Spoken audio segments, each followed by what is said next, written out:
Haverá testemunhos de cura aqui. Oh, aleluia.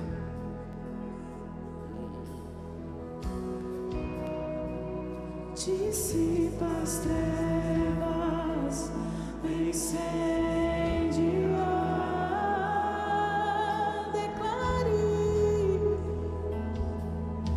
Declare pelas ruas o nome de Jesus. Sobre a escuridão Ele vai trazer a sua luz. Sobre tua família clama o santo nome Jesus.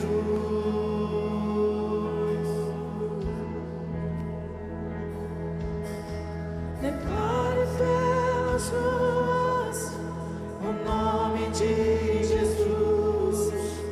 Sobre a escuridão Ele vai trazer a sua luz. Sobre sua família clama o santo nome Jesus.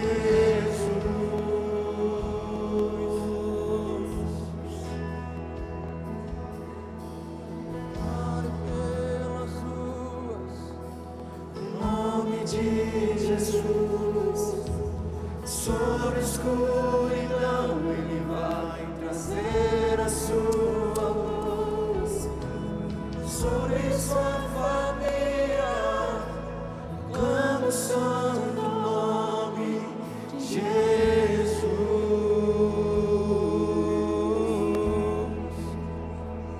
Teu nome é cura, é poderoso.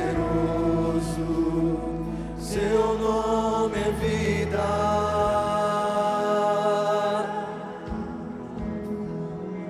Destrói cadeias, dissipa as trevas, vem incendiar.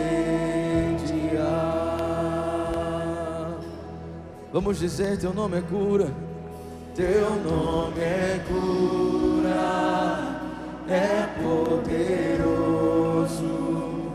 Teu nome é vida.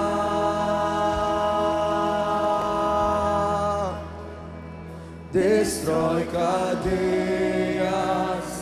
dissipa as trevas, vem incendiar.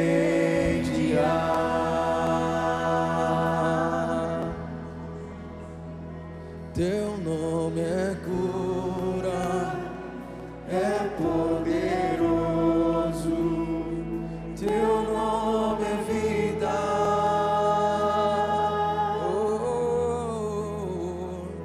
Destrói cadeias, dissipa as trevas, vem incendiar.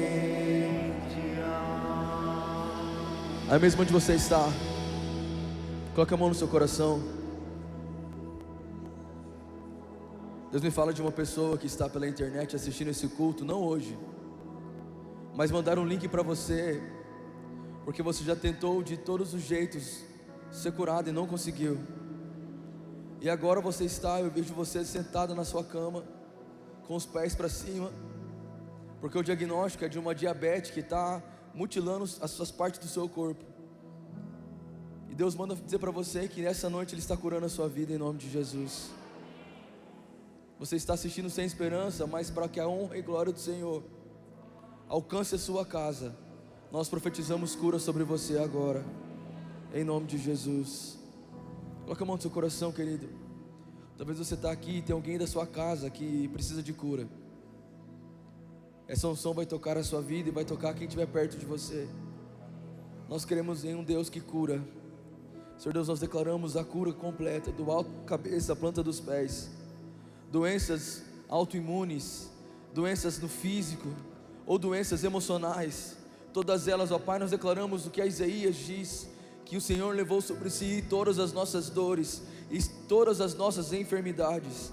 Então, para a honra e glória do Seu nome, nós declaramos cura agora, em nome de Jesus. Eu declaro sobre a sua vida você que tem tido desconforto de gastrite, refluxo, você que tem tido dores de cabeça e tem vivido à base de remédios, eu declaro sobre você cura agora do Senhor sobre a sua casa, sobre a sua vida, em nome de Jesus. Eu profetizo do alto da sua cabeça, a planta dos seus pés, o mesmo Jesus que tem curado a minha vida, que curou e mudou a minha história, é o mesmo Jesus que toca na sua vida essa noite, em nome de Jesus. Deus me mostra uma pessoa que não veio aqui na frente, porque tem vergonha de falar a doença que tem, mas hoje, essa noite, Deus manda dizer para você que Ele te encontra aí onde você está, e você não sai desse lugar sem ser curado essa noite, para a honra e glória do seu nome. Você não veio, mas Ele foi até você para curar a sua vida. Nós profetizamos cura em nome de Jesus. Alguém pode celebrar Jesus essa noite? Aleluia! Se prepara para testemunhar. Aleluia!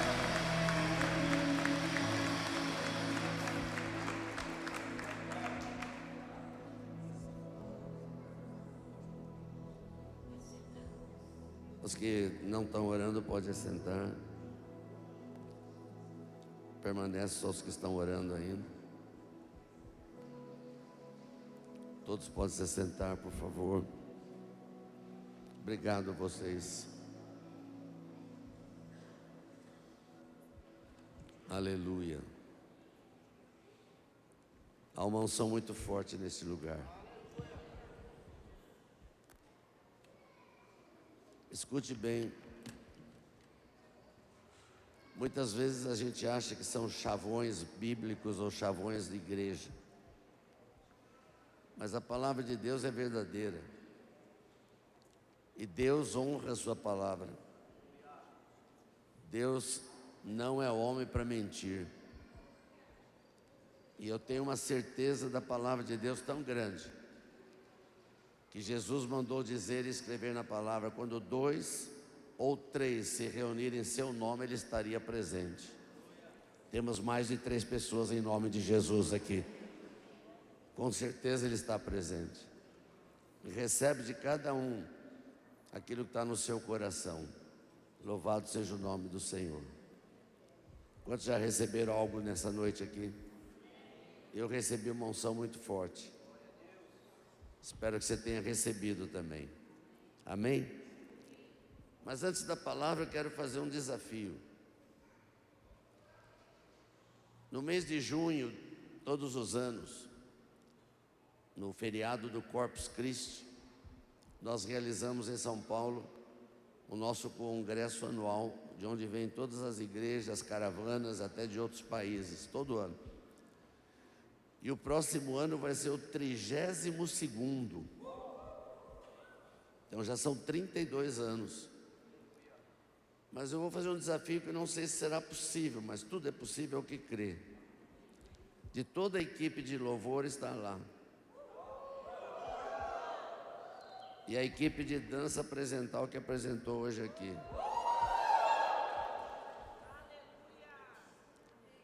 E essa caravana vai ser dirigida pelo irmão Antônio e irmã Márcia.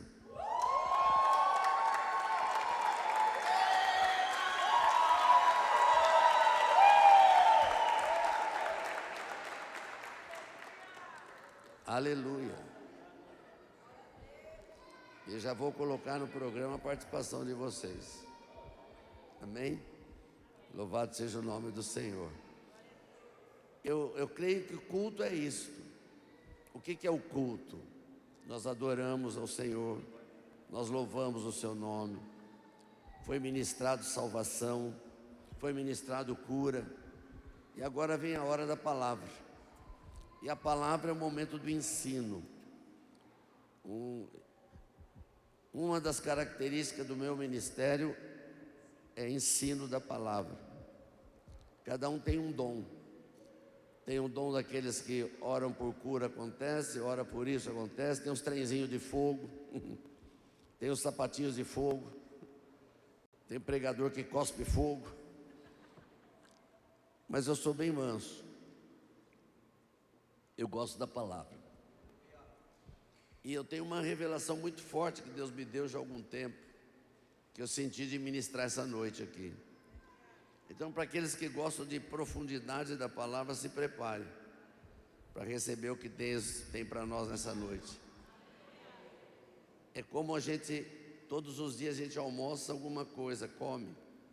Por isso que a gente veio agora para receber o alimento espiritual. E que esta palavra fortaleça você, para que você mude completamente muitas das coisas que você está pensando. E eu quero mostrar algo na palavra que vai mudar a sua vida financeira. Vou falar de novo, vai mudar a sua vida financeira. Por que eu estou preocupado com isso? Porque quer queira ou não, pode amarrar, não precisa amarrar, não vai acontecer nada. Mas o Brasil está numa crise financeira profunda. Os números, eu sou economista, sou formado pela Universidade de Mackenzie, trabalhei nas grandes firmas nacionais desse país, tive a minha própria empresa. Eu conheço um pouco o outro lado, mas eu conheço um lado melhor, que é a economia de Deus. E não precisa ser economista para saber que quem gasta mais do que recebe, uma hora estoura. E nós já estamos com 46,7 bilhões de reais de dívida. Impagável. Impagável. E quem vai pagar essa conta é o brasileiro. Crente ou não crente. Só tem uma diferença. Se você entrar pelos princípios da palavra, a crise não pega você. Eu vou repetir, se você entrar pelos princípios da palavra, você vai ver a crise, mas você não vai participar da crise. Porque Deus quer levantar pessoas para mostrar para o mundo que a economia dele é melhor. Deus quer mostrar para o mundo, para o seu vizinho, que ele pode estar passando em crise, vai procurar você e saber por que você não está passando crise. Então você vai poder ministrar a palavra de Deus para ele. Vai haver muita conversão nesse tempo, porque as pessoas vão estar desesperadas falindo, e Deus vai dar negócios para os crentes, aleluia. Deus vai abrir coisas, pessoas que estão falindo, vão entregar para você a preço de nada, e você vai ter o dinheiro para pagar e comprar as coisas. É tempo de prosperidade do Senhor, aleluia, aleluia. Põe a mão no ombro de alguém e diga assim: eu creio tanto que isso vai acontecer com você, que nesta noite, esta noite ainda, antes de sair daqui, eu vou deixar com você o meu Pix.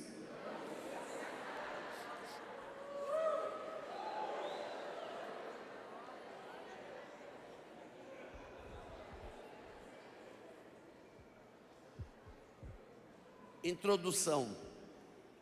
Temos que lembrar que o Antigo Testamento é a sombra do Novo Testamento.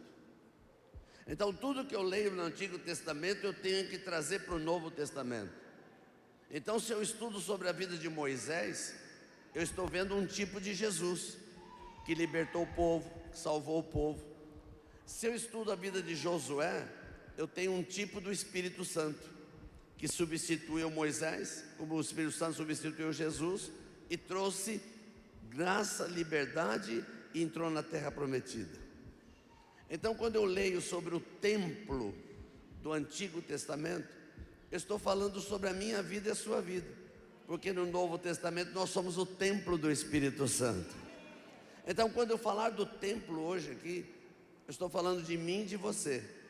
E aí você entra na história junto comigo e participa comigo, porque você está na história, aleluia. Quantos estão aqui comigo?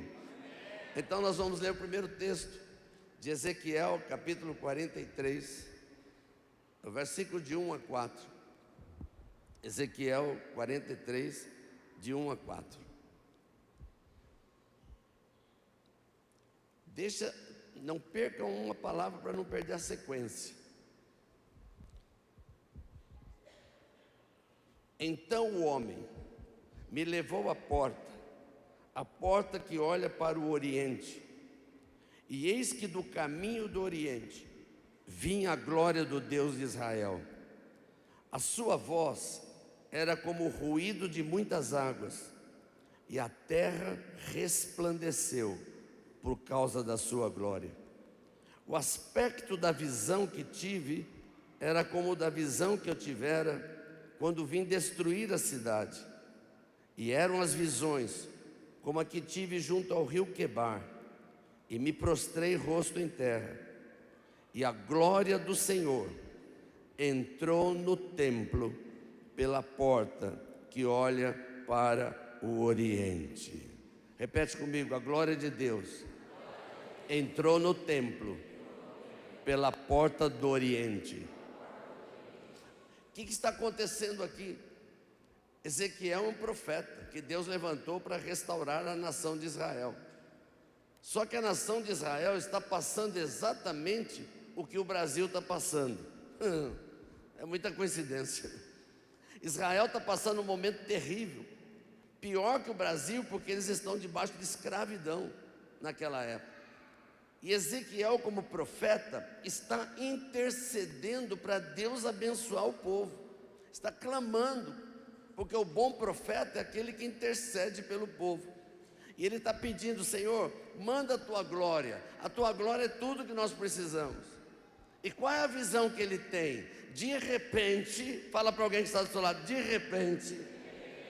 repente, a glória de Deus apareceu. E ele vê a glória de Deus chegando com o barulho de muitas águas. Repete comigo: muitas águas. Presta atenção, aqui tem detalhes. A glória de Deus não é água, assim como o Espírito Santo não é fogo. Isso são simbolismos para a gente entender as coisas. Você vai entender daqui a pouquinho por que a glória de Deus entrou com barulho de águas. É um simbolismo que Ezequiel precisava para ver o que vai acontecer depois. E a glória de Deus tem tudo: tem salvação, libertação, tem cura, tem prosperidade, libertação da família, tem tudo na glória de Deus. Levante a tua mão e diga assim: só preciso da glória de Deus. Agora veja a alegria do profeta.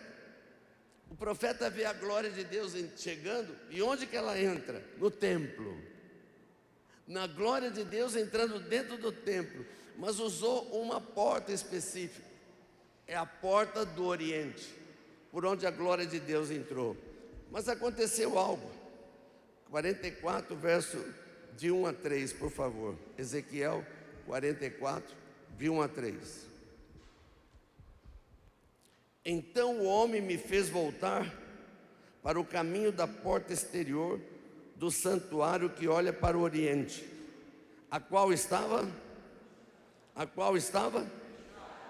Disse-me o Senhor: esta porta permanecerá fechada, não se abrirá, ninguém entrará por ela, porque o Senhor Deus de Israel entrou por ela, por isso permanecerá fechada.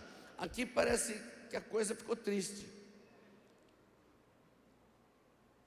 Por que ficou triste? Porque eles estão esperando a glória de Deus. A glória de Deus tem tudo o que eles precisam. A glória de Deus chega, entra no templo, mas a porta fecha.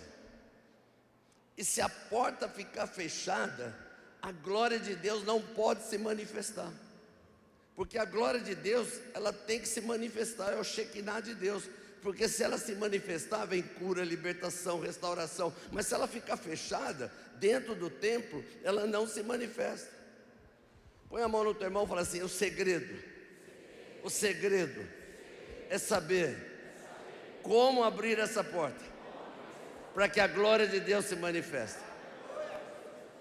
Vamos ler o verso 3 aqui desse capítulo que eu estava lendo agora, 44, verso de 1 a 3.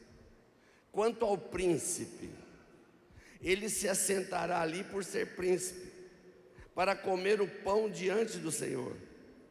Pelo vestíbulo da porta entrará, e por ali mesmo sairá. Tem uma pequena luz aparecendo. Já tem uma luz. Diz que tem um príncipe que pode ir pelo vestíbulo da porta. Ele vai comer pão diante do Senhor. Ele vai receber o alimento diante do Senhor. Ele vai entrar pelo vestíbulo da porta e vai sair, mas a porta vai permanecer fechada. Mas já tem uma pequena luz. Tem um príncipe. Fala para o teu irmãozinho: tem um príncipe. Não, fala bem alto para ele: tem um príncipe. Já já você vai saber quem é. O que Ezequiel precisa agora? ele precisa entender o que precisa fazer, como profeta, como sacerdote, como eu e você, o que a gente precisa fazer para a porta abrir. Então Deus começa a dar instruções. Vamos lá comigo, Ezequiel 43, 18 até o 26. Quantos estão me acompanhando? E o Senhor me disse: filho do homem, assim diz o Senhor, são estas as determinações do altar, no dia em que o farão, para oferecerem sobre ele holocausto, e para sobre ele aspergirem sangue. Aos sacerdotes levitas, que são da descendência de Zadoc, que se chegam a mim, diz o Senhor Deus, para me servirem, darás um novilho para oferta tomarás do seu sangue e o porás sobre os 4 chifres do altar, e nos 4 cantos da fiada, e na borda ao redor. Assim farás a purificação e a expiação. Então tomarás o novilho da oferta o qual será queimado no lugar da casa para isso designado, fora do santuário. No segundo dia, oferecerás um bode sem defeito, oferta e purificarão o altar como purificaram com o novilho. Acabando tu de o purificar, oferecerás um novilho sem defeito, e do rebanho um carneiro sem defeito. Oferecê-los-á perante o Senhor. Os sacerdotes deitarão sal sobre eles, e os oferecerão em holocausto ao Senhor. Durante quantos dias? Bem alto, durante 7 dias, prepararás cada dia um bode para oferta também prepararão um novilho, e do rebanho um carneiro sem defeito. Por 7 dias expiarão o altar e o purificarão, e assim o consagrarão. Quantos dias precisa para purificar o altar? Se o altar não tiver purificado, a glória de Deus não permanece. O altar tem que estar purificado. Então por 7 dias eles tinham que oferecer alguma coisa pelo pecado. 7 dias. E eu tenho uma boa notícia. Quantos querem receber? Jesus é o número 8. Porque Jesus é a aliança, porque o número 8 é o que não tem começo nem fim. Jesus é o número da aliança. Então Jesus, como 8, já pagou o preço dos 7 dias de purificação pelo pecado.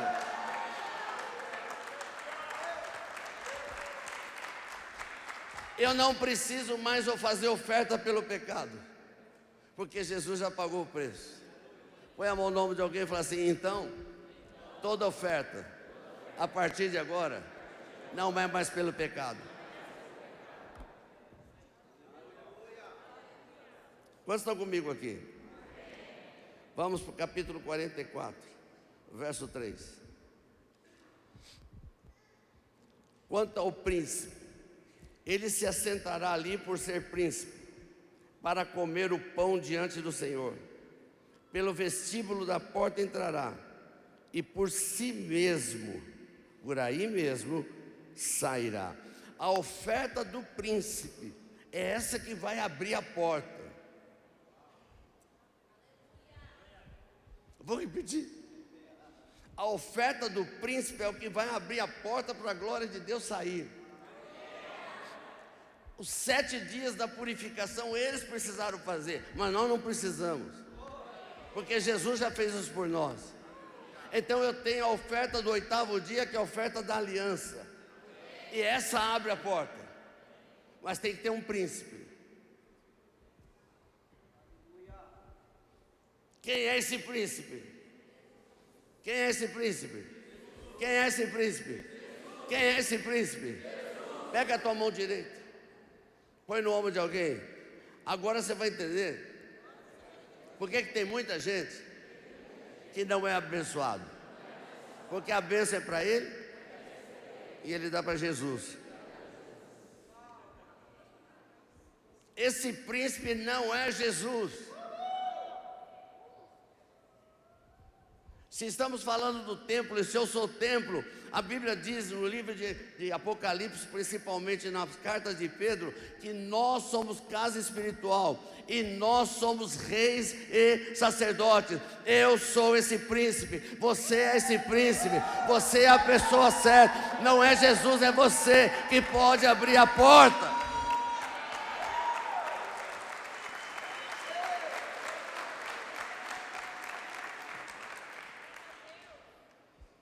Ezequiel capítulo 46,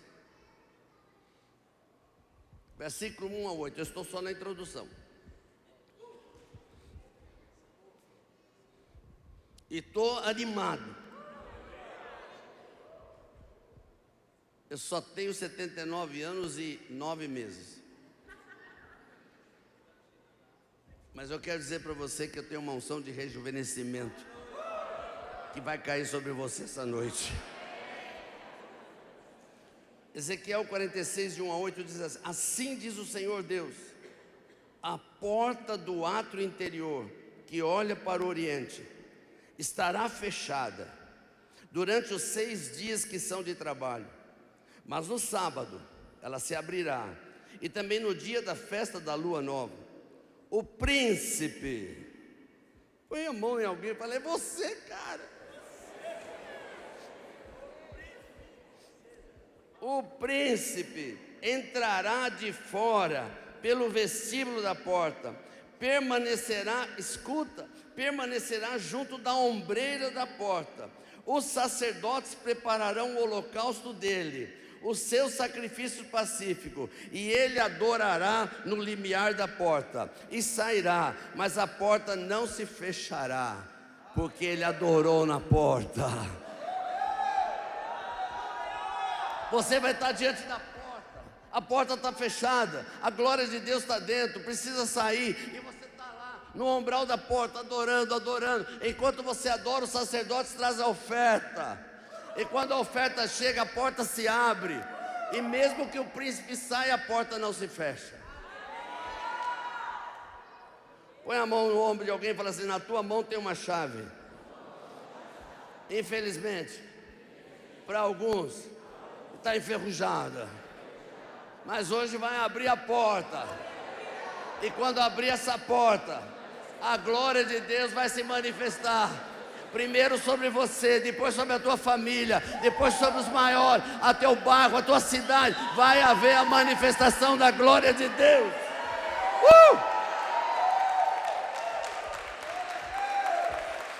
Aleluia. E ele adorará no limiar da porta, e sairá, mas a porta não se fechará até a tarde. O povo da terra adorará na entrada da mesma porta, no sábado e nas festas de lua nova, diante do Senhor. O holocausto que o príncipe, olha você aí, o holocausto que o príncipe oferecer ao Senhor serão no dia de sábado: 6 cordeiros sem defeito, 1 carneiro sem defeito. A oferta de manjares será 1 efa para cada carneiro, para cada cordeiro. A oferta de manjares será o que puder dar, e de azeite 1 hin para cada festa, para cada efa. Aleluia. Muda aqui para o verso 12, por favor. Vou falar de você agora. Quando o príncipe preparar o holocausto ou sacrifícios pacíficos como oferta voluntária ao Senhor, então, repete comigo, é muito forte isso. Então, lhe abrirão a porta que olha para o oriente, e ele fará o seu holocausto, os seus sacrifícios pacíficos, como costuma fazer no dia de sábado, e sairá, e se fechará a porta depois dele sair. Põe a mão no teu irmão e fala assim: se você ainda não recebeu, você precisa ser curado da tua alma hoje. Independente da tua cara, se você aceitou Jesus, você é rei e sacerdote. Não porque você fez alguma coisa, por causa dele, que pagou o preço dos 7 dias e agora liberou a oferta voluntária para abrir a porta do Oriente. Aleluia! Aleluia! Quantos estão aqui comigo? Segura essa. Ezequiel 47.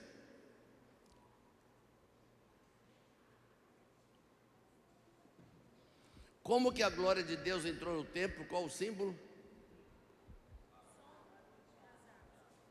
Água. Repete comigo.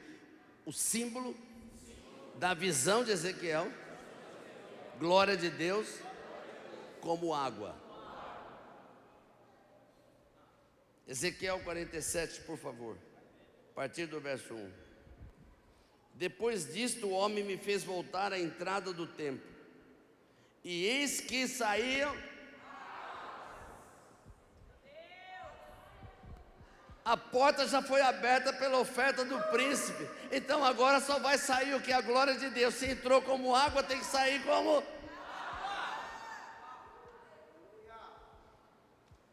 E sai para o oriente, porque a face da casa dava para o oriente, e as águas vinham debaixo do lado direito da casa, do lado sul do altar. Ele me levou pela porta do norte, me fez dar uma volta por fora, até a porta exterior que olha para o oriente, e eis que corriam as águas ao lado direito. Oh Jesus, até na Bíblia só dá lado direito bom. Eu não falei o que você está pensando. Verso 3.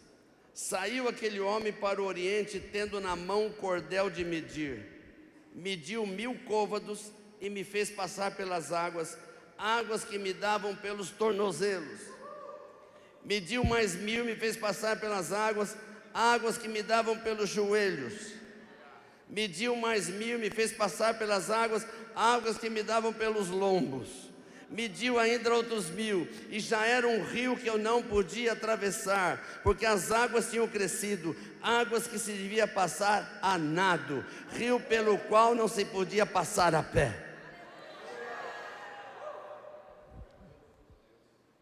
Por que 4 medidas? Por que não uma medida só? Quantos querem saber? Põe a mão no ombro do teu irmão e fala assim: o problema é o seguinte: você é o príncipe, você tem a chave na mão, você abre a porta com a tua oferta, mas a tua oferta vai determinar qual o tamanho da abertura.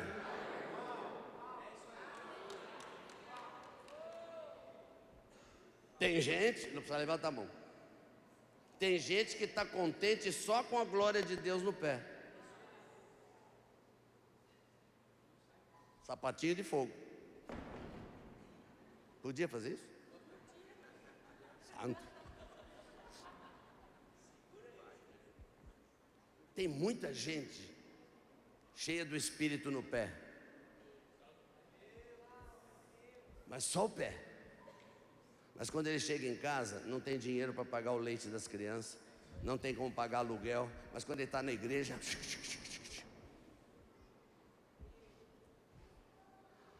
tem outros que estão contentes com a glória de Deus até o joelho.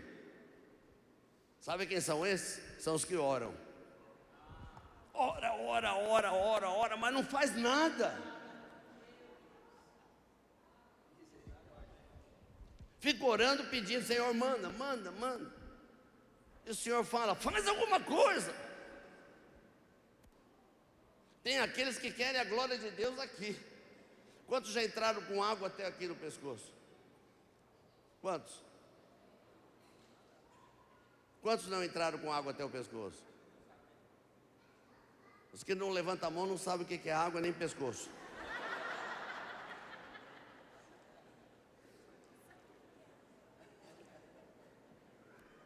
Mas quando você entra numa piscina ou no mar com água até aqui, a respiração fica difícil. Você consegue pôr o pé no chão, você até anda com dificuldade. Tem gente que tem a glória de Deus até aqui, mas a cabeça está fora. Está cheio da glória de Deus, não falta no culto, não falta em nada, pula, dança, louva o Senhor, faz de tudo, mas quando chega na hora do dízimo e da oferta, a cabeça diz: não vou dar. Põe a mão no teu irmão e fala assim: ele já começou a falar de você, irmão.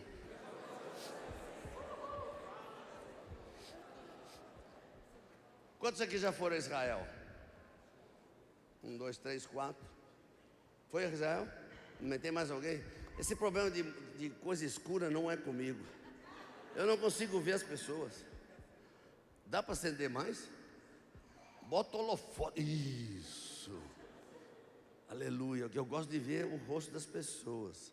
Principalmente se tem alguém dormindo, a gente já percebe e fala. Aleluia. Em Israel, a maior parte do terreno de Israel é deserto. Um dos maiores desertos do mundo, depois de Saara na África, é o de Negev. E também o de Judá. Se você já foi a Israel, não foi, você vai saber que no deserto pode chover um dia inteiro, no dia seguinte está tudo seco, porque a água desce rápido e seca. Então quando Ezequiel vê a água saindo do templo, a glória de Deus no pé, não vai dar nada, porque ela vai secar. Quando a água saiu no nível do joelho, também não deu nada, secou. Quando saiu no nível do ombro, também secou. Mas quando saiu no nível maior, que encobriu ele, virou um rio. Põe a mão no teu irmão e fala assim: se você entendeu. Só quando abre a máxima, que é a quarta medida, é que vira rio. E se virar rio, vai correr para sempre. Não, deixa eu continuar. Aleluia, estou ficando animado. Vamos lá, verso 6. E me disse: visto isto, filho do homem, então me levou e me tornou a trazer a margem do rio. Oh, meu Deus do céu, isso é tão forte, irmão. O rio só formou na quarta medida. E quando o rio formou, tem que ter margem. E se tem margem, o rio já tem caminho para fluir. Vamos continuar. Tendo eu voltado, eis que à margem do rio havia grande abundância de árvores, de um e de outro lado. Não sei se você está me acompanhando, eu estou com vontade de pular e pegar o pescoço de gente aqui. Mas agora a quarta medida abriu de tal forma que virou um rio. O rio tem margem, e do lado da margem apareceu árvore. No deserto que não tinha nada, já está cheio de árvore. E eu pergunto: quem é esta árvore? Estou com medo de responder. Quem é esta árvore? Se você não sabe quem é, eu vou ler o Salmo número 1 para você. E o verso 3 disse: serão como árvores plantadas junto a ribeiros de água, cujo fruto se dará na estação própria, tudo que fizer prosperará.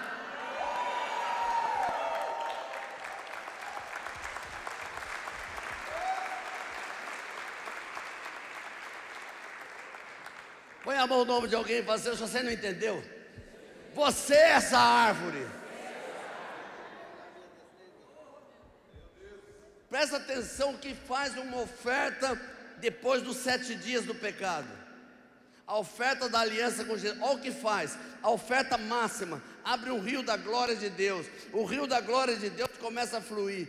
E você que abriu, porque a chave está na sua mão. E quando vem o rio, fica a margem de árvore, e você se torna árvore, plantada junto a ribeiros de água. E sabe por que você é árvore?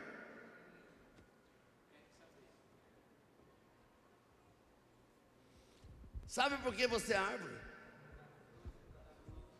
Porque a árvore não come o seu fruto, ela dá. Eu vou repetir: a árvore não come o seu fruto, ela. E tem alguns engraçadinhos aqui que eu estou lendo o pensamento. que já estão me perguntando: pastor, mas se eu viro árvore, só dou fruto, eu vou viver do quê? Se você é uma árvore, você está plantada junto a ribeiro de água, a tua raiz está em Jesus, a responsabilidade do teu sustento é dele, pela raiz. O teu problema é só dar o fruto. Pega o teu ombro, a mão, e põe no ombro de alguém, chacoalha esse cara e fala: acorda.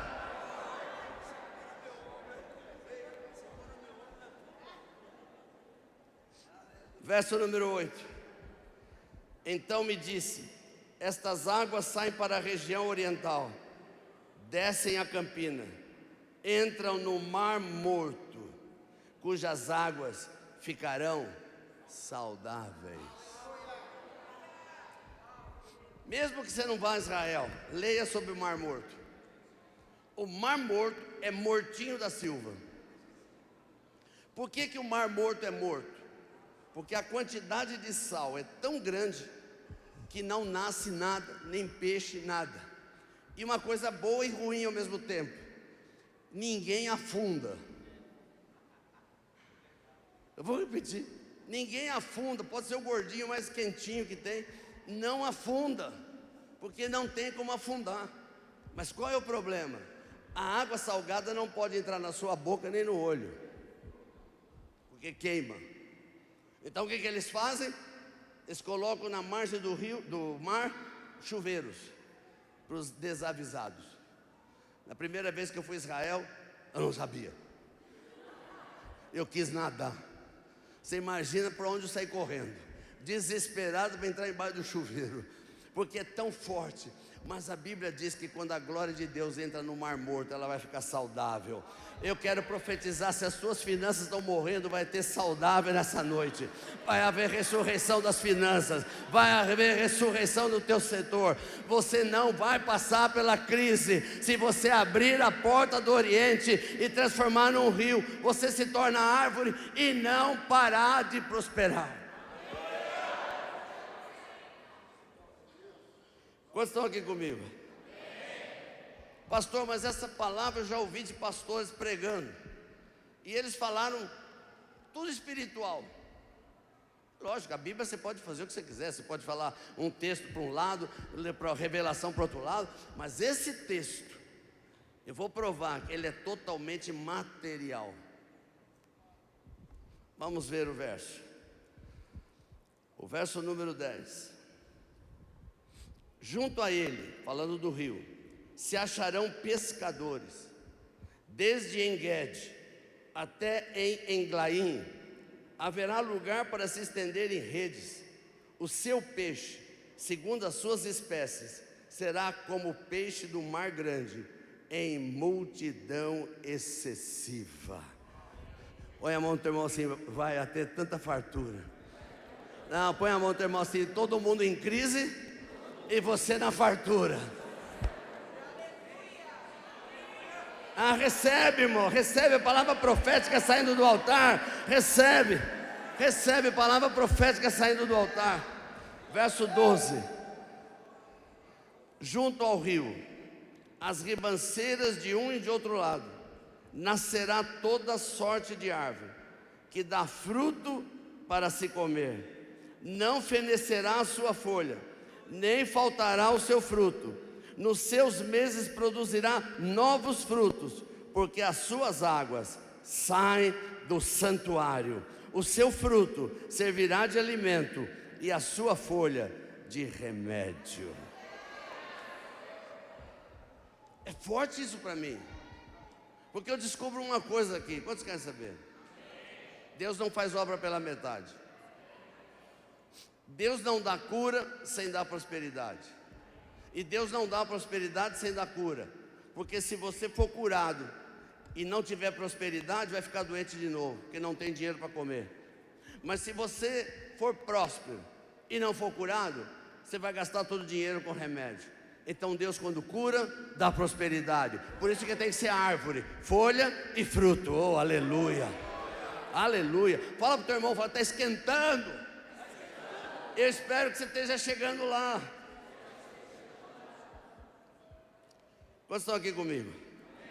Põe a mão em alguém e diga assim: Jesus, No Novo Testamento, explicou a mesma coisa. Lucas 6,38 diz que boa medida, recalcada, sacudida e transbordante lhe darão àqueles que semeiam e àqueles que abrem a porta do Oriente. E o que é uma medida, boa medida? É uma medida que você fala assim, não, já está bom. Você pega um saco de estopa, é assim que fala aqui também? Saco de estopa, põe folha dentro, enche, fala, está ótimo. Mas tem gente que fala assim, não está bom não, eu quero que tenha mais. Você sacode e cabe mais folha. Aí vem o outro mais espertinho, falando, ainda não está bom, recalcada, cabe mais folha. Aí vem o último e enche e começa a transbordar. É a quarta medida. Vai transbordar em quem estiver perto, vai transbordar em quem está na casa, vai transbordar em quem está na família, vai transbordar para a igreja.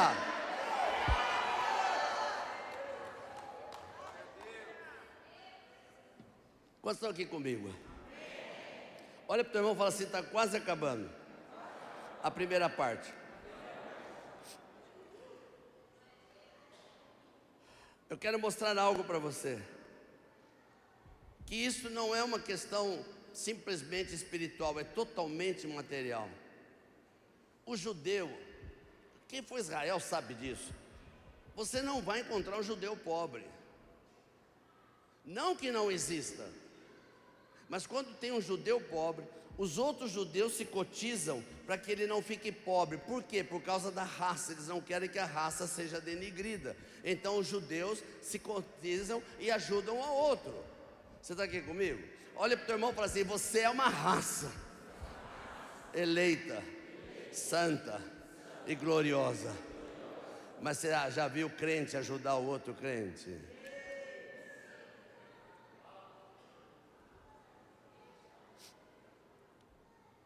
Eu posso ficar mais chateado?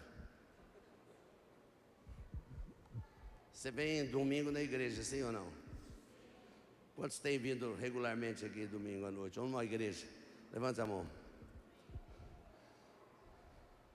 E você senta direitinho aí, senta ou não? E você senta virado para frente, sim ou não? E você participa do louvor. E você gosta quando o pastor profetiza. Você não vê a hora de receber uma palavra. Aleluia. Mas você já parou para perguntar para a pessoa que está do seu lado se ela está precisando de alguma coisa? Nós somos egoístas, nós queremos a bênção para nós, mas às vezes do nosso lado está uma pessoa que está precisando urgentemente, não tem nem dinheiro para voltar para casa, e a gente está querendo a bênção só para nós. Mas quando você semeia para alguém, você está semeando para Jesus da mesma forma, e a bênção de Deus vai ser completa na tua vida. Aleluia. Põe a mão no ombro de alguém e diga assim, essa foi só para você, irmão.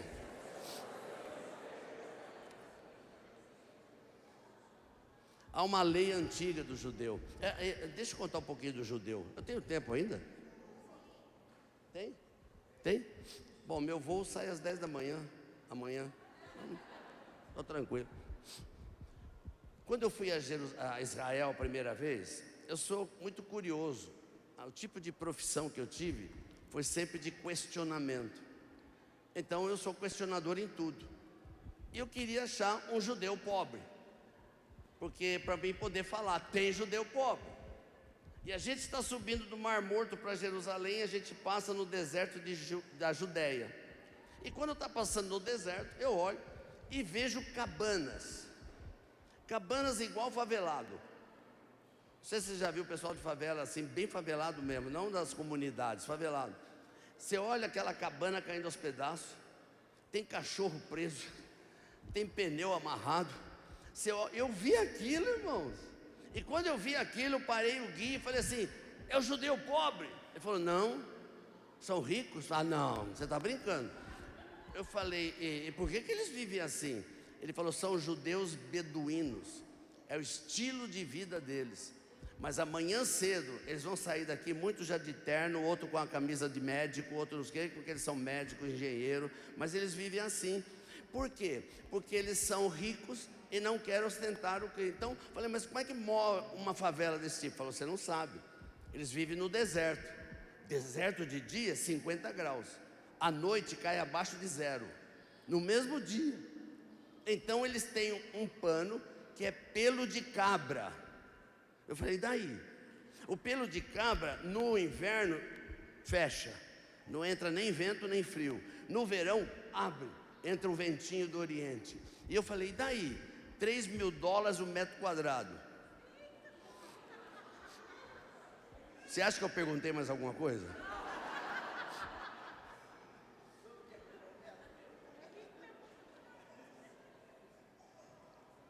Por que eles fazem isso? Por que o judeu tem vantagens financeiras? Não é simplesmente porque ele é o povo de Israel, porque ele cumpre princípios. Põe a mão no teu irmão e fala assim, o dia que você entender que ao cumprir um princípio da palavra de Deus, não há demônio, não há Satanás, não há homem, não há partido, não há nada que possa impedir você de ser abençoado, porque a bênção de Deus vem de cima e não para em lugar nenhum.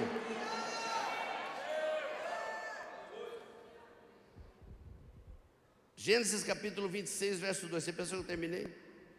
Agora que eu vou começar. Vou mostrar como essa lei é antiga. Não tem nenhuma novidade. Ela é antiga. Gênesis 26, 12. Semeou Isaque naquela terra, e no mesmo ano recolheu 100 por 1. Por quê? O Senhor o abençoava. Isso aqui para mim é uma história para brasileiro. Porque quando tem crise, sabe o que o brasileiro faz? Quer ir para os Estados Unidos. Porque tem brasileiro que acha que nos Estados Unidos tem dólar nas árvores. Mas o brasileiro que vai para os Estados Unidos, ele pode ser doutor aqui. Lá ele vai ser carpinteiro, vai ser pintor, vai ser pedreiro, limpador de casa. E os Estados Unidos é dominado por um espírito chamado Mamon. O que é Mamon nos Estados Unidos? É oferecer tudo que eles têm. Então os lugares mais cheios não são supermercados, são as lojas que vendem coisas, qualquer tipo de coisa. E sabe como é que eles fazem, Mamon? Quantos querem saber? Você chega nos Estados Unidos, firma uma residência, mesmo que seja provisório, vai no banco, abre uma conta. É fácil abrir conta lá. E sabe o que eles dão logo em seguida para você? Um cartão de crédito com $1.000. E você, brasileiro, $1.000. Você vai na loja, tem um iPhone de 500, tem não sei o que, e vai comprando. Aí você compra, gastou tudo, chega no fim do mês, você não tem como pagar, porque você trabalhou pouco. Mas se você pagar o mínimo, não tem problema. Então você paga $100, que é pouco. Quando você pagou $100, passa 15 dias, chega outro cartão de crédito na tua casa, de $15.000. E você vai pagando e vai comprando, até chegar o tempo que você fala, não tem mais como pagar. Aí você tem que trabalhar de tarde, de manhã, de noite, varar à noite, não pode fazer mais nada, nem na igreja, lugar nenhum, só trabalha para pagar cartão. Isso é um espírito de Mamon. Põe a mão no nome de alguém e fala assim, tem gente aqui, não quero dizer que é você, mas que é super consumista.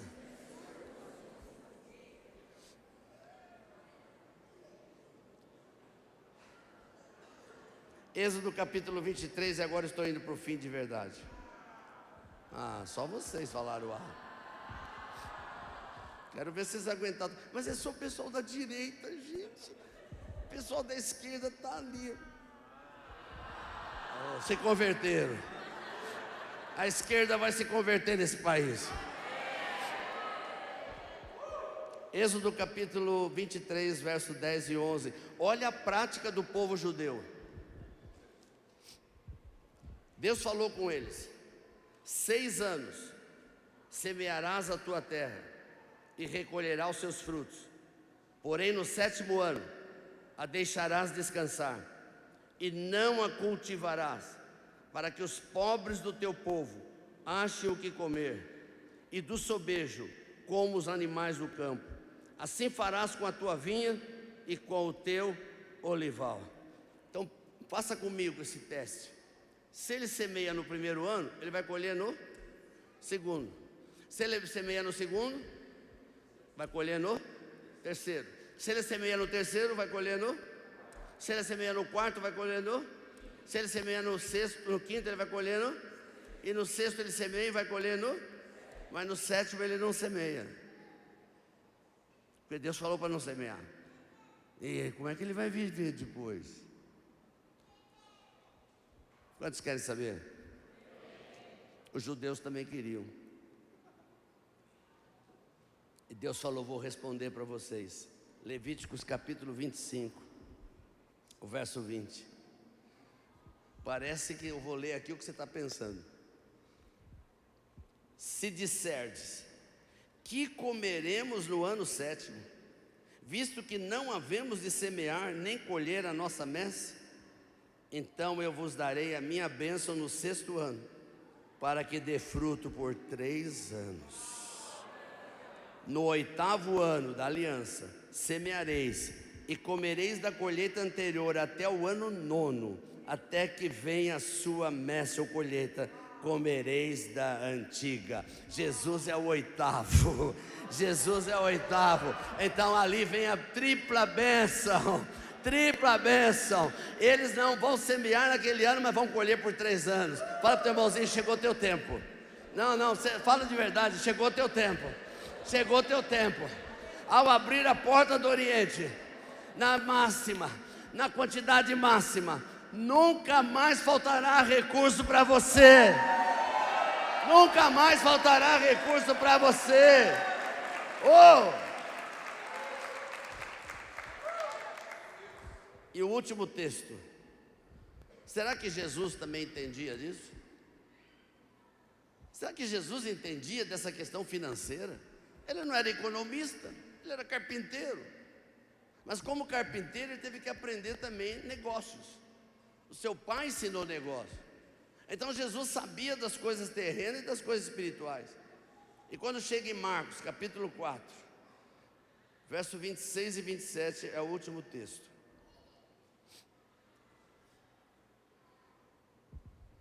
Disse ainda, Jesus está falando, o reino de Deus é assim.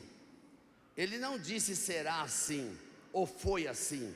Ele está dizendo, é assim, como se um homem lançasse semente à terra, depois dormisse e se levantasse, de noite e de dia, e a semente germinasse e crescesse, não sabendo ele como.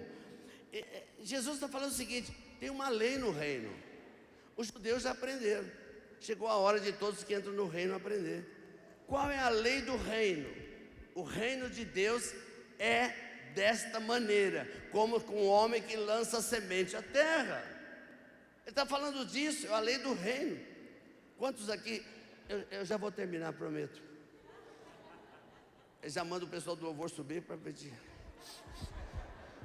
Estratégia, irmão.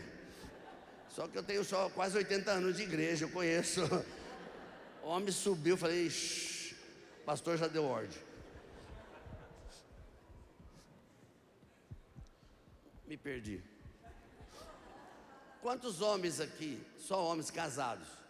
Levanta a mão. Não, os que tem certeza, irmão. Tem gente...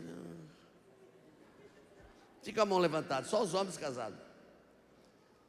Vocês vão responder 3 perguntas, com a mão. Sim, não, fica com a mão parada. Tudo bem? Posso ouvir vocês então? Só com a mão. Quantos de vocês têm Jesus como Senhor da sua vida? Quantos de vocês fazem parte do reino de Deus? E agora não olhe para sua esposa. Vou pedir algo, esposas, dá uma chance deles responder sozinhos alguma vez na vida. Levanta a mão. Quantos homens casados estão aqui gostariam que as suas esposas fossem mais carinhosas, mais cafuné? Quantos gostam? Uma mão só, irmão.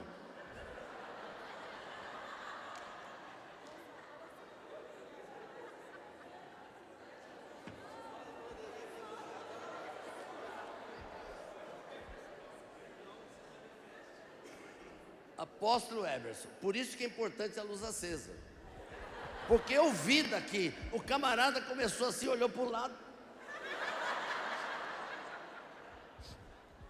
parou na hora.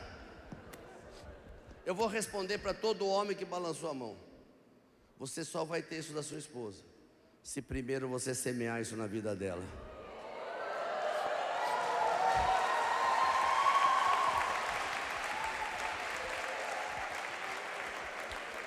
E as mulheres não ficam contentes não, porque se você faz parte do reino de Deus, você só tem do seu marido o que você semeia na vida dele.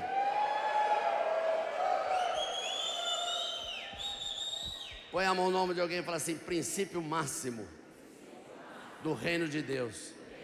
Quando você semeia, você colhe, porque Deus não é homem para mentir. E se você semear na medida máxima, a porta fica aberta para sempre e vira um rio, e você vai nadar nesse rio. Aleluia, aleluia, aleluia, aleluia, aleluia. Recebe essa palavra, recebe, recebe, recebe essa palavra em nome de Jesus, recebe. Há algo que está sendo liberado hoje aqui. Não haverá crise para você não. Se você fizer o princípio de Deus, não haverá crise para você. Pastor, e você? Eu já abri a porta na medida máxima. Não vou dar todos os meus testemunhos. Teria que precisar pelo menos 2 horas para dar todos os testemunhos. A primeira empresa que eu tive, eu fali. Porque eu tinha sócios que não eram cristãos. Eu esqueci da palavra de Deus, que diz que nós não devemos ter julgo desigual. Mas estava indo tão bem que eu achei que Jesus ia perdoar. Mas Deus não vai contra a palavra dele. E aquela empresa faliu. E quando a empresa faliu, eu disse: Senhor, eu quero começar tudo de novo e tudo certo. E ele perguntou para mim: tem certeza? Jesus conhece o nosso coração e sempre pergunta: você tem certeza do que você está falando? Eu falei: sim, Senhor. Ele falou: então tá bom. Da empresa antiga, eu consegui para mim, os outros sócios pegaram tudo o resto. Eu só peguei um computador velho, uma mesa, uma cadeira e um arquivo de 4 gavetas. Fui para o meu apartamento, quarto do meio, tirei tudo do quarto do meio e falei: aqui vai ser meu escritório. E fui orar para Deus. E Deus falou: tá bom, você quer uma empresa? Então começa. Falei: vou fazer folder, cartão. Falou: não, você não vai fazer nada, você vai orar. Você imagina um empresário que precisa de dinheiro, tem que orar e não pode fazer nada. Falei: tá bom, Senhor, eu preciso de um nome, eu preciso do estatuto, eu preciso de sócio. E Deus falou: sócio você já tem. Eu falei: é o Senhor? Ele falou: não, eu sou o dono. Eu falei: não vai dar certo, Deus, porque se eu chegar no cartório e falar meu sócio é Deus, não vai dar certo. Ele falou: não, no mundo, sócio é tua esposa, porque quando você casou com ela, você já fez sociedade. Cheguei para minha esposa e falei assim: bem, você quer ser minha sócia? Ela falou: lógico. Eu falei: e agora? O nome. Vamos orar. E ficamos orando. Um rapaz que nos conhecia, mas não sabia de nada, telefona em casa, chama César. Fala: César, eu estava orando e Deus mandou te dar um nome. E me deu o nome. Eu anotei. Mas a Bíblia diz que precisa de 2 testemunhas. Passou mais 15 dias, a irmã da Cleide, que também não sabia de nada, porque a gente não contou nada para ninguém. Porque quando tem uma bênção para receber, ó irmão, porque se você conta, o diabo fica ouvindo. E nós ficamos quietos. E a irmã dela telefona e fala: Deus mandou dar um nome para vocês. Era o mesmo. Já tinha o nome, já tinha o estatuto, já tinha sócio. Só não tinha cliente. E eu falei com Deus: bom, agora eu já posso mandar os cartãozinhos. Deus falou: não faça nada, eu vou fazer tudo. Põe a mão do teu irmão e fala assim: quando você entra pela porta e abre a porta do Oriente, na medida máxima, Deus faz tudo por você. E eu fiquei orando. Naquela época a gente tinha telefone fixo. Foi a época do telefone fixo. Eu e a Cleide em casa, toco o telefone. Por coincidência, alguém aqui perto, de Cuiabá, se identificou, falou: o senhor é fulano de tal? Eu falei: sou. Ele falou: eu soube que o senhor faz consultoria nas empresas e levanta as empresas que estão ruins. Eu falei: sou eu mesmo. Nem perguntei quem falou. Aí, orando, Deus falou assim: eu mandei o anjo telemarketing. Porque ele não sabia, ele tinha um cartãozinho, o meu eu não fiz cartão nenhum. E ele falou: tenho 7 usinas de calcário aqui em Cuiabá, preciso restaurar as usinas. Me falaram que o senhor é especialista nisso. Eu falei: sou eu mesmo.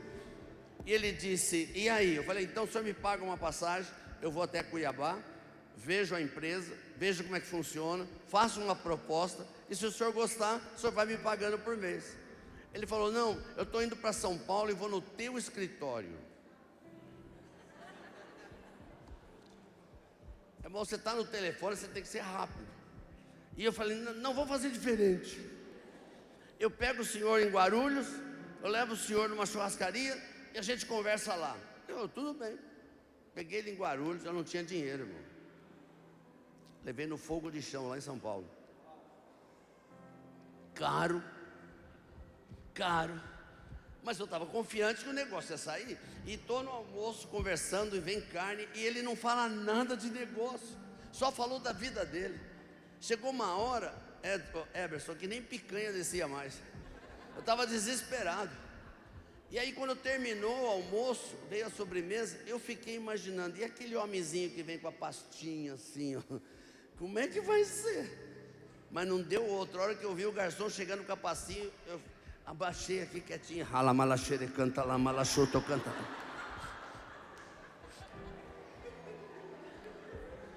E só levantei quando eu vi que o homem foi embora, porque já tinha pago a conta. Aleluia. E quando ele terminou de pagar a conta, ele pôs a mão no meu ombro e falou assim: vamos para o teu escritório. Aí o Espírito Santo falou comigo: você não quer fazer tudo certinho? Falei: quero. Então conta tudo para ele. Falei: tudo. Irmão, você imagina uma pessoa que você está acabando de conhecer, fazer um negócio, um ímpio, e você dá um testemunho da sua vida. E eu dei um testemunho. E foi nessa hora que eu fiquei preocupado pela expressão dele. À medida que eu dava testemunho, ele tinha todo tipo de...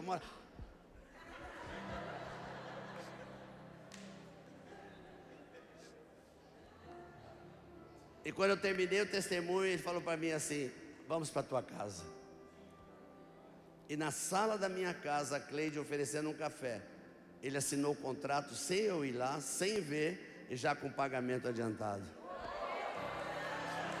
Aleluia! Aleluia! Aleluia! Em 2 anos, a minha empresa já tinha 21 consultores. E as empresas que eu tinha era Roda do Nordeste, Jornal Estado de São Paulo, JAP do Brasil, Monte Calmo e Montagem. São empresas grandes e todos pagando à vista. E eu comecei a recuperar tudo que eu perdi na outra empresa. E recuperei tudo, fui recuperando. Só faltava o apartamento. E aí eu comecei: Senhor, me dá um contrato. O senhor sabe que eu sou fiel. Eu fiz 2 votos, eu dava meu dízimo e 10% da empresa como voto. Não era dízimo, porque a empresa não dá dízimo, a empresa faz voto. E eu fiz um voto. Eu era tão fiel, falei: Senhor, me dá um contrato, me dá um contrato. E eu sou chamado pela Blindex do Brasil, lá em Caçapava, que faz vidro para carro e para apartamentos. E eu fui concorrer com 2 empresas americanas de consultoria de grande porte. E eu ganhei a concorrência.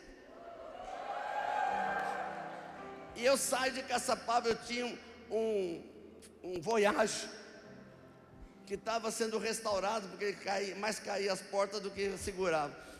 E eu vim de Caçapava na Dutra, com a mão no volante, o contrato aqui, a outra mão do lado de fora, e eu vim orando em língua. Rala malaxere canta lá, estourei a boca do balão, aleluia. Cheguei em São Paulo, fui para o escritório, todos eram crentes, todo escritório era crente. Fizemos um culto, foi aleluia, glória a Deus. E quando terminou, fui para o meu escritório, eu e minha esposa. Peguei o contrato, pus assim de pé e fiquei olhando. Sabe quando você ganha um pirulito? O Espírito Santo apareceu. E o Espírito Santo me falou: você vai dar a sua empresa. Eu fiquei igual vocês assim. Eu ainda tentei disfarçar. Eu falei: o senhor está mandando eu vender e viver de royalties. Ele falou: não, você vai semear a sua empresa. Quando a gente não quer dar alguma coisa, a gente pede sinal. E eu falei: Deus, 2 sinais para saber que é o Senhor. Primeiro sinal: minha filha vai casar esse ano, já marcou a data. Eu prometi o casamento de princesa para ela. E se eu der minha empresa, eu não vou conseguir. Então a minha filha tem que aprovar. Segundo, tem que entrar uma pessoa na minha sala e dizer assim: Gésia, estou abrindo uma empresa igual a sua e quero sua ajuda. Vou para casa, eu e a Cleide, reúno a família, a Eliane na minha frente, olhando, contando tudo. E a Eliane, com o casamento marcado, disse assim: pai, se Deus mandou, entrega. Na quarta-feira, entra um rapaz na minha sala. E como Deus é perfeito, falou exatamente assim: Gésia, estou abrindo uma empresa igual a sua e quero sua ajuda. E eu disse para ele: não vou te ajudar, vou dar minha empresa para você. Gerou uma fé tão grande no meu coração, que eu fui em todos os clientes com ele, assinando o contrato, passando para ele. E quando eu assinei o último contrato, me veio na cabeça: esqueci de tirar um dinheiro antes. Quando eu assinei o último contrato, não tinha mais nada, nem empresa, nem dinheiro, nem receita. E quando eu cheguei em casa, eu escutei uma voz cavernosa que eu nunca mais quero escutar na minha vida. Ele falou bem no meu ouvido: agora que eu quero ver. E minha alma falou: eu também. Deixa eu falar algo para você. Isso vão fazer mais de 20 anos. 32 anos. São os 32 anos mais prósperos de toda a minha vida. Porque eu abri a porta do Oriente na medida máxima. Eu entreguei meu Isaac. E até hoje ele me sustenta com o melhor dessa terra. Fique em pé no seu lugar, por favor.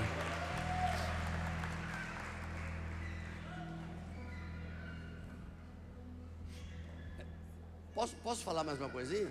Não, porque agora vem até o pastor aqui em cima. Santo de Israel. Meu Deus. Nem vou olhar para trás. Vou ficar aqui. Minha filha não desmarcou o casamento. Então nós fizemos um voto. Você vai fazer uma lista, você e seu noivo, de tudo que um casamento de princesa precisa. E nós vamos apresentar ao Senhor. E nós apresentamos, oramos. E diversas vezes eu achei minha filha e meu genro ajoelhado no sofá da sala, orando com a lista na mão. Quando faltava 3 meses, escuta o que eu estou te falando, 3 meses, ela não tinha nada ainda. Faltava 3 meses. Começou a acontecer algo que eu não vi em nenhum casamento até hoje. O telefone tocava em casa, a Cleide atendia, e alguém falava assim: Géser, ou Cleide, Deus mandou eu ser padrinho da sua filha. E mandou dar isso. A gente ia na lista e arriscando. Quando faltava 1 mês, só faltava uma coisa: o vestido da noiva. O resto ela tinha tudo. Há 1 mês do casamento faltava o vestido. Uma médica, aliás, um médico de Brasília, talvez você já ouviu falar, Jones Garax, médico grego, a sua esposa, Calliope, tínhamos muita amizade. Ela liga para a Cleide e fala: Cleide, tua filha já tem vestido de noivo? A Cleide falou: ainda não. Ah, agora estou entendendo por que eu recebi esse vestido aqui, modelo princesa. E a Cleide falou: de um estilista francês. E a Cleide falou: como é que você vai mandar? Pelo correio. Você já recebeu vestido de noiva pelo correio? Quando o vestido chegou em casa, aquela caixa, a Cleide e minha filha correram para o quarto, vestiu em cima. Porque o Espírito Santo conhece até a nossa medida. Depois fomos para a festa, estava tudo pago. Quantos aqui já foram em festa de crente? Você sabe que crente, para não mentir, não leva dinheiro. Porque eles vêm com aquele negócio da gravata do noivo, com o sapato da noiva, para tirar dinheiro. Então o crente, para não mentir, não leva dinheiro. mas teve só a gravata do noivo na festa da minha filha. E quando chegamos em casa, eles iam pegar meu carro para a lua de mel. O meu genro, que até hoje, estão casados há quantos anos, mamãe? 32, exatamente, quando foi entregue. 32 anos de casado. Até hoje ele me chama de reverendo, que é para me chatear. E ele fala: reverendo, guarda isso aqui para mim. Foi tirando dólar, cheque, dinheiro. Irmãos, eu estou no altar do Senhor. O dinheiro da gravata do noivo sustentou o meu genro e minha filha por 1 ano. Esse é o Deus que eu creio. E é desse Deus que eu estou falando aqui hoje. É um Deus que quem confia nele e anda pela palavra, ele nunca abandona e nunca te deixará faltar nada, porque ele está falando hoje aqui nesse lugar pela palavra dele, porque há pessoas aqui que precisam gerar fé no seu coração, porque pessoas aqui não precisam passar por crise, pessoas que estão aqui não vão precisar pedir dinheiro emprestado, pessoas que estão aqui não vão precisar passar por dificuldade, porque só cumprir o que a palavra de Deus faz. Abra a porta do Oriente na medida máxima e tudo se tornará um rio na tua vida. Oh, aleluia, aleluia. Vamos louvar o Senhor, vamos adorar. Oh, aleluia.